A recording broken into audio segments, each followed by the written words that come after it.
Hello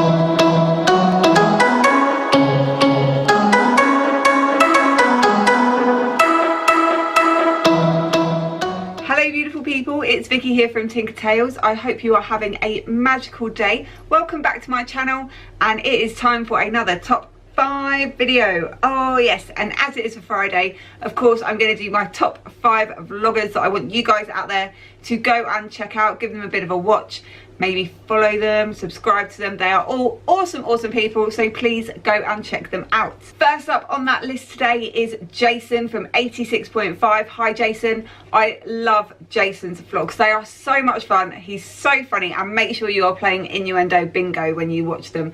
Currently up on his vlogs are his solo trip to Florida. Really good fun to watch. He's out there the same time as Marvel at the Magic, who I spoke about earlier, so definitely go and give 86.5 a big thumbs up. While we're going on about this solo trip that Jason was taking, let's talk about Tracy G. Hi Tracy, she is awesome. I absolutely love Tracy G. She was also out there at the same time as Jason and Marvel at the Magic for the Disney Moon, so please go and check her stuff out. She also does weekend vlogs as well, loads of other stuff on her channel, really good content, so please go and say hi to Tracy for me. Next up, I want to say a big hello to a fairly new channel on the vlogging scene, very similar to me, quite new, and it is Oh Bother. I love this family. They are so cute. They have a lovely little girl called Hannah. She probably won't like me calling her a little girl. She's a lovely girl called Hannah, let's say that. And they are quite new to the vlogging scene. Got some really nice videos up on there. They've recently done a Primark haul, and I love everything they bought. I actually have some of the same things myself, so please go check them out. Follow them on Twitter, go and send some love their way. Number 4 on my 5 vloggers list this week is Gareth and Laura. Oh yes, I love Gareth and Laura. These guys make me belly laugh like there is no tomorrow. Their latest trip up is their Disneyland Paris trip. It's really good fun. They're staying at the Hotel Cheyenne, which has just had a massive refurb. The room upgrades are amazing, so go and check out their room tour and all the other stuff they've got going on with their channel. They are so much fun to watch. And my last shout out of the week goes to Reeves Family Adventures, Simon and Lisa. These guys are so awesome. They're such like a massive pillar of the Disney community, I say.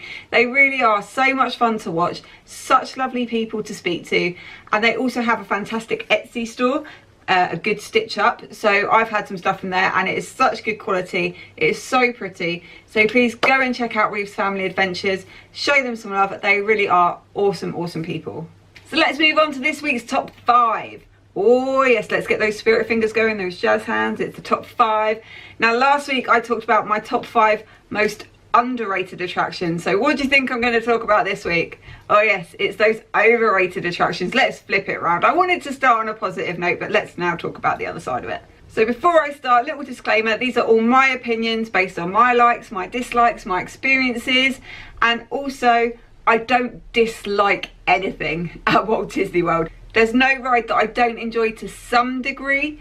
It's just some things I don't really think are worth the waits that they generally have, or the, I don't know, the hype that they get. So these are all my own opinions. I'm sure this is going to cause some controversy. I'm really sure of this one. So if you don't agree with me, by all means, leave me a comment down below.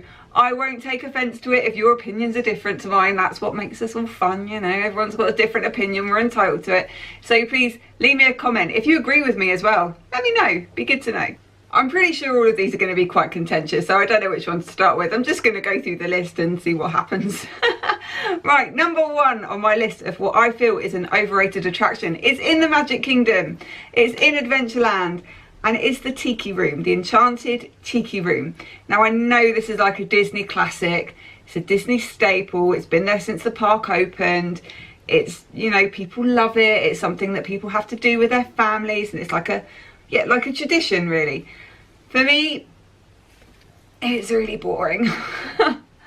I'm sorry Tiki Room lovers, I just find it really dull. See, now when I first went to Walt Disney World, it was the Enchanted Tiki Room under new management. I don't know if anyone remembers that, but it was when they had Iago from Aladdin and Zazu from The Lion King in it as well, and it was really, I don't know, high energy and really good fun, and it had some songs that everyone knew, and I thought that was so funny. It was so much fun to watch.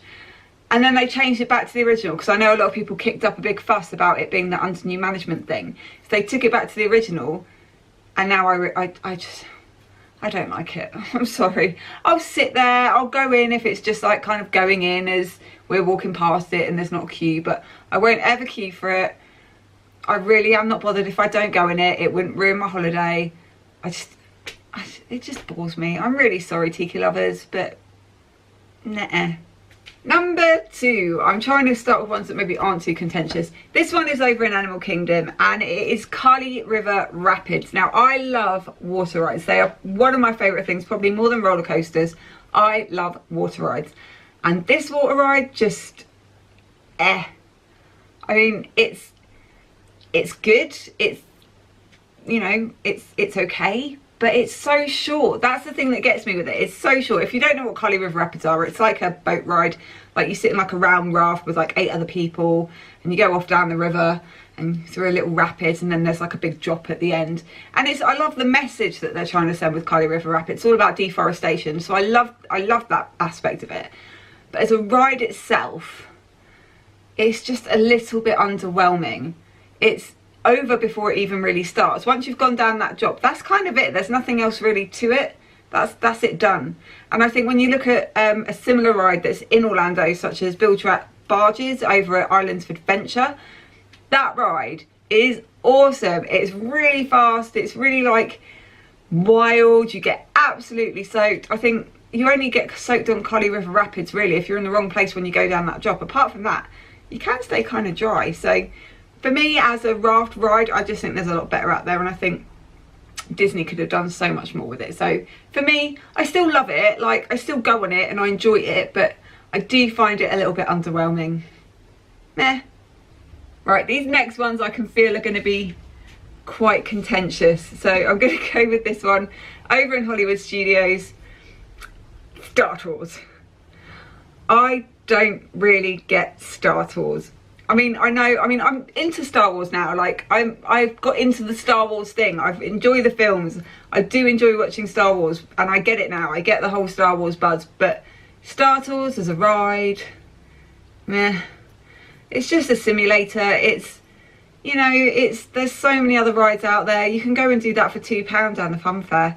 You know, something very similar. There's nothing exceptionally amazing about it in my eyes. And even when they started putting in the different storylines that you can have, because it obviously just used to be the one, but then they brought in all these different storylines that you could possibly get. You never know quite what trip you're going on.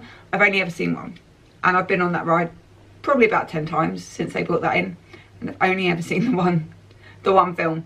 So, you know, I don't know what it is about it that just, I don't really enjoy it, and it makes Rich feel sick, so we can't really go on it, because simulators are the thing that makes him sick. Spinning things makes me sick, simulators for him.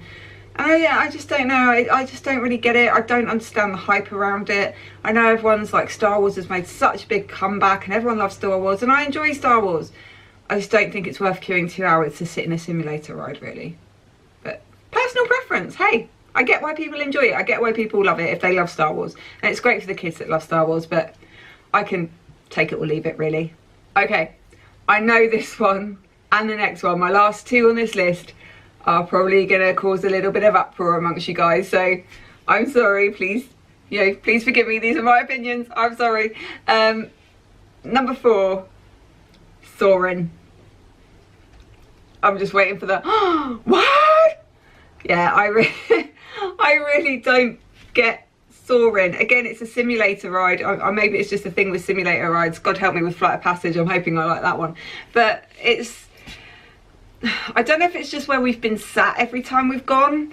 We've always seemed to be like on the top or on an end where, you know, 30% of my view is the edge of the screen. So it just didn't feel immersive to me. I didn't get it. Granted, I've not been there since they changed it from Soarin' to Soarin' Around the World. I've only ever seen the California thing, and that was one thing that really got to me as well. I was like, I'm in Orlando, I'm in Florida, why am I soaring over California? Like, I won't be over California, I'm in Florida. So that's something I never really got about it. I'm sure now it's changed to Soaring Over the World, Around the World, I might enjoy it more. Maybe if I sat, I know that like the best seat is that middle one, so that you're fully immersed in it, but wherever I've sat before, I can just see like the big circle of the screen, and that's all I can see after I've seen it. You know, I'm not really paying attention to that. I'm going, oh, there's a screen. That's nice. Oh, look, feet. You know, I don't really get it. I mean, I know people love it. Some of my friends that have been in recent years have said it was the best thing they've ever been on in their entire lives, and I was like, really? Your entire lives? Have you not been on Tower of Terror? I don't know. It's everyone's personal preferences. Simulator rides just generally don't do it for me. I'm going in next time when we go next year with like an open mind to enjoy it, and I'm sure I will. Like, I like it. It's everything in this list I like. I just don't love them. I don't get excited to go on them. I kind of think, oh yeah, we'll do that. It's not something like, yes, let's go. But like, you know, Tower of Terror or Expedition Everest or, you know, Splash Mountain, things like that. I'm like, yeah, let's do it. Then I'm kind of like, yeah, all right then. Yeah, let's do it. Sorry. And last on my list, this is one of the newer rides. Well, it was a new ride when I went in 2015. Obviously, there's been lots of new rides since then, but this was a fairly new ride. And I was so excited to go on this ride. And I'd watched like POVs of it and like seen the construction updates, and I was so excited to do it. And when I came off of it, I just kind of went, that's all right. It was okay. And it is Seven Dwarfs Mine Train over in the Magic Kingdom in New Fantasyland. No. It still has like a 3-hour queue. It's been going for years now, and it's still so popular. It's a hard one to get fast passes for, and I don't see why. I really don't. I understand that it's a family coaster, so it's not going to be the most thrilling. But if I was to choose between that and the Barnstormer, I'd probably choose the Barnstormer. I know people will be going, are you crazy? What is wrong with you? But that's just my personal choice. I don't know what it is about this ride that I find so underwhelming. I think it's just the whole build-up and the hype to it. Maybe I looked into it too much, and I built it up too much in my mind that nothing could ever have quite lived up to it. Don't get me wrong, that inside bit, that dark ride portion of it, when you're in the mine with those animatronics, that is amazing. I wish it was just a ride like that. I honestly wish it was just a dark ride in the mines, you know, because I liked Snow White's Scary Adventures, and I love dark rides. So if it was just that, I would have probably been a lot happier. But the actual roller coaster portion of it, it's okay. I don't really understand it. I mean, it's been a long time since I've been on it. You know, I will give it a second chance when we go. Like I've said with all these rides, I did enjoy them. I enjoy them all. They're just not what I would call worth the hype that they get. Especially things like Soarin' and Seven Dwarfs Mine Train. They have such long queues, and they're so difficult to get fast passes for. And I just don't think they're worth the wait. They're good rides, they're fine rides, they're okay rides, but I would not wait in a 3-hour queue for them. If I can get a fast pass for them, great. If I can rock up and there's a 10-minute queue, great. If I get in there, you know, at rope drop and walk straight on, great, I'll do it. I ain't standing no queue. I don't do queues more than half an hour in general. I hate standing in a queue. I'd rather go eat some good food or, you know, have a beverage. So please let me know what you think about my top 5 overrated attractions. Do you agree with me? Was there anything else that you might have thought would be overrated or you'd class as overrated? If you completely disagree with me and think I've gone a little bit loco, then by all means leave me a comment down below. I won't take offence to it, I promise, so long as you're not rude. But everyone has different opinions, everyone has different things that they enjoy doing and that they don't enjoy doing. This is just my personal opinion. Thank you so much for watching, guys. Please give me a big thumbs up if you enjoyed this video. Hit that button down below. If you haven't done yet, please subscribe to my Diddy little channel. It would be great to have you join our little community here. If you're not following us on Twitter, please do. It's @Tinker_Tail. And coming up next week will be a Walt Disney World planning video. So that's coming to you next Friday. So please hit that bell button so you make sure you're notified whenever I post a new video. But most importantly, whatever you're doing for the rest of the day, the rest of your weekend, have a magical time, and I'll see you on the next one. Bye.